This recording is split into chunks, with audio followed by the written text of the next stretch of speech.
Even more Cowboys trade rumors coming up on the as-promised second Cowboys Report video of the day, but we are losing the sub battle once again this month against the Niners Report and Eagles. Now, yes, the Cowboys had one fewer game. Yes, we already have way more subs than those teams and almost more than both those guys combined here at Chat Sports.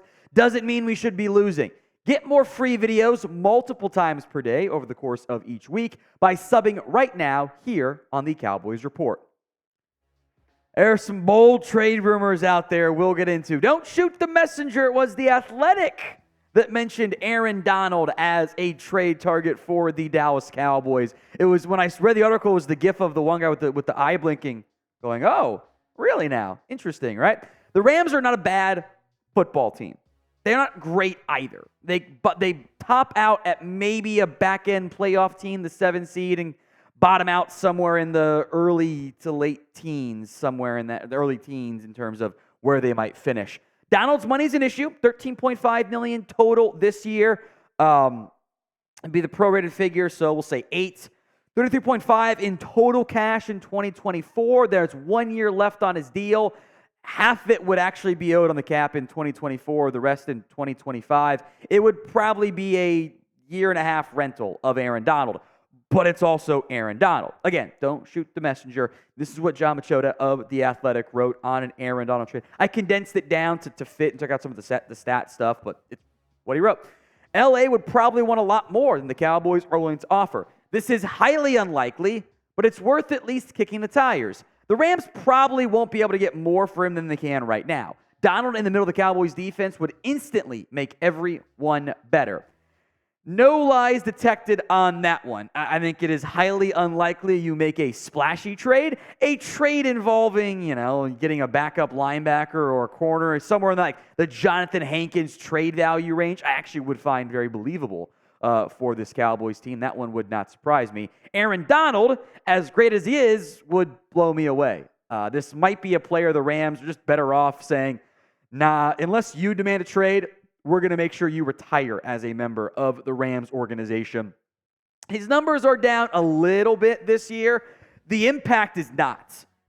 You can look at this Rams defense, especially relative to what else is available, and you go, okay, there's Aaron Donald, there's Jonah Williams, not the Bengals tackle, the other Jonah Williams, a third-round pick in Kobe Turner. There's Ernest Brown, the fourth, Cody Durden. They're playing a rookie in Byron Young who shows some flashes, Mitchell Hoyts, and a bunch of guys that no one has ever heard of before. It's Aaron Donald and the supporting cast of, who's that guy?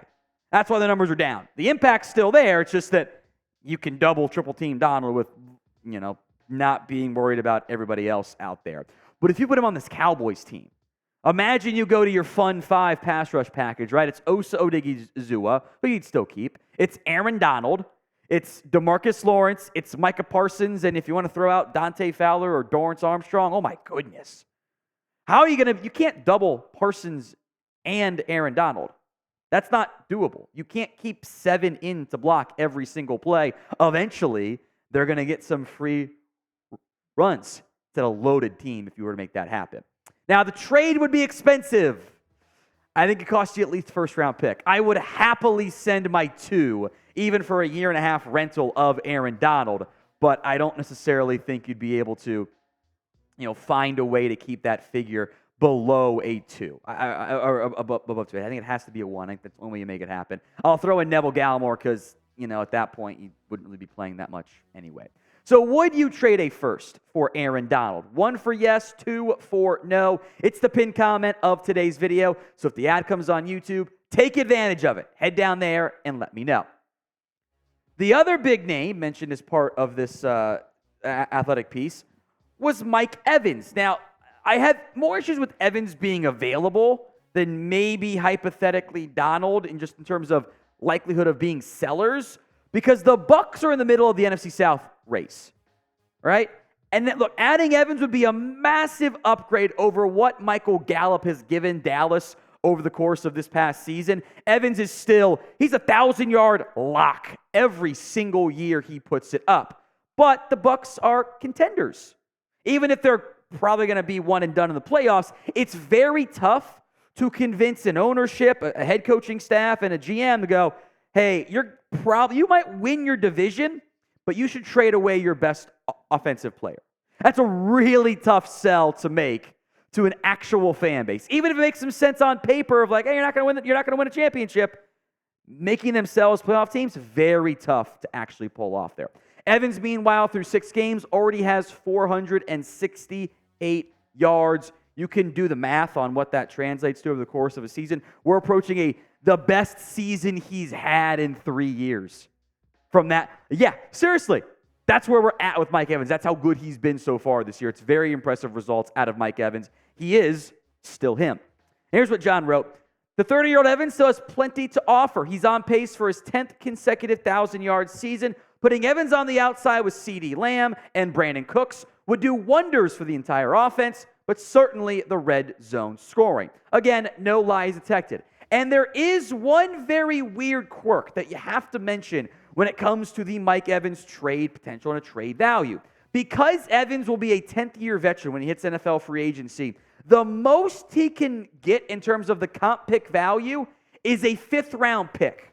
You can't get a 4th. You can't get a 3. No matter what he signs for, the value taps out as a 5th-rounder. So that's kind of your over-under trade value unless a team blows the Bucs away. Assuming they don't, with no 4th and no 5th and no 6th to trade at the moment, outside of conditional picks there, how about the Bucs get a future 4th, which would still be better than what they would get in the comp pick process if they were to, lose Evans in free agency. Now, trading for a wide receiver in general, I have some thoughts on I want to get into. Do you want to trade for a wide receiver? Y for yes, N for no. I've got thoughts, but please sound off in the comment section right now. You've got Lamb.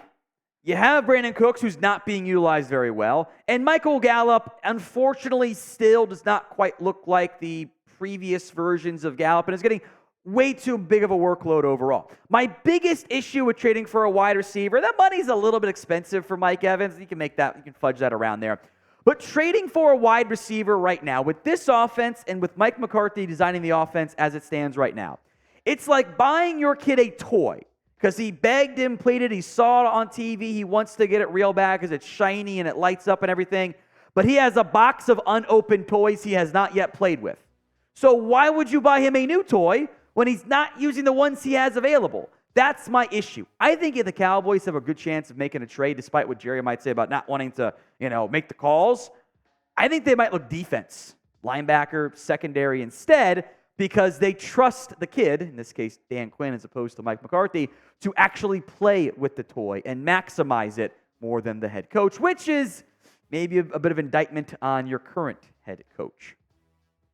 Now, today's show is made possible by Rocket Money. We've told you about them before, and we're not going to stop because they are awesome. If you are struggling to save money each month, if you have subscriptions that you forgot about or maybe you were double charged for, Rocket Money is the app to use. Over 80% of people have subscriptions they forgot about. It's way too easy to sub to a free trial of something and then forget about it altogether, right as those monthly charges inevitably start rolling in, right? So I'm a big fan of Rocket Money. It's a personal finance app that finds and cancels your unwanted subscriptions, monitors your spending, and helps you lower your bills, all in one place. Over 5 million users and counting, Rocket Money has helped save its customers an average of $720 a year and $1 billion in total savings so far. Stop wasting money on things you don't use.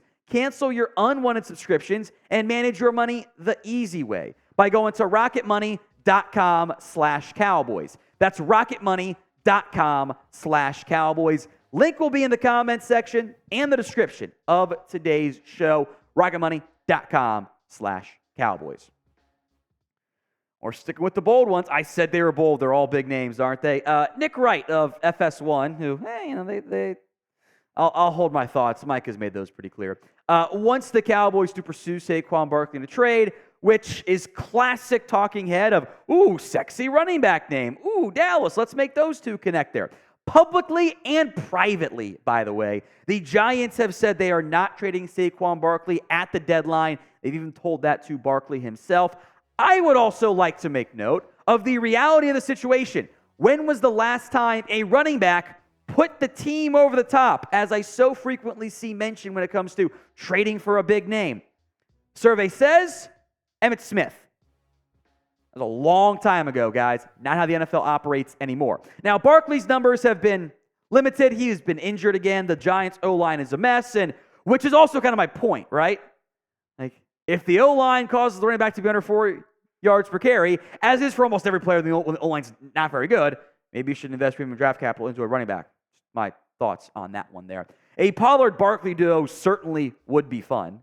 It'd be electric there. You'd probably do something with Rico Dowdle or Deuce Vaughn in terms of maybe you ship them off, or maybe more likely you find an injury to stash them on IR.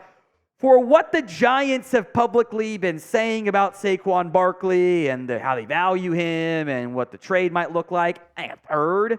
I think that's too rich. I don't think the Giants are trading him away for a fourth, though. They might want a second, so maybe a third is somewhere in the middle. I don't want to pay that for a back. I don't think they're worth it. Now, they give him up for a fifth or sixth, let's ride. I don't see the Giants doing that, though. Who is your dream trade target? Sound off in the comments section with your dream trade idea, or player, I should say, for the Cowboys. Jaylon Johnson is like the least big name on this list, and also maybe the most available, potentially. He has been linked to the Cowboys consistently. This time, NFL.com, and we're talking big outlets today, folks, have suggested the Cowboys go after Jaylon Johnson on the trade market. Johnson, the final year of his deal, I would just pay him if I were the Chicago Bears, but the Bears are, in a kind of a weird spot, and if they don't want to pay him, they could get, I believe, a premium draft pick back in a deal. And the big argument in favor of this, and others have mentioned it too, you're one injury away from being scared with what you have at corner. Jaylon Johnson having one of his best years ever. Under 48% completion rate. This number is inflated by the Raiders game when he had 2 picks, as Brian Hoyer's a bum, relative to NFL quarterbacks, and should have been starting behind Aiden O'Connell. But 2 interceptions, 3 pass breakups, 0 TDs allowed. You start him on the outside with Stephon Gilmore. Maybe you can even rotate Gilmore and Bland on the outside, and the very few times you run base packages. And then in nickel, you keep Bland on the inside. Jordan Lewis becomes your super sub, because God forbid somebody goes down, you're playing Nashawn Wright, Eric Scott, or Noah Igbignogany. Maybe Israel Mukuamu has been a healthy scratch for many games so far this year. That's scary. Then you're right back to where you were last year when you were throwing stuff at a wall. So adding a bigger name cornerback depth, if you don't trust Wright or Igbignogany or Scott, actually does make sense for Dallas. That's why I wouldn't rule out finding some type of, day 3 pick swap or sending a 7th for somebody if the Cowboys can find one. But for Johnson, it'd be much more expensive. A second-round pick, I think, is what you probably have to give up. On the bright side, in theory, if you don't pay him, you'd get a third-round pick in the comp pick process next offseason.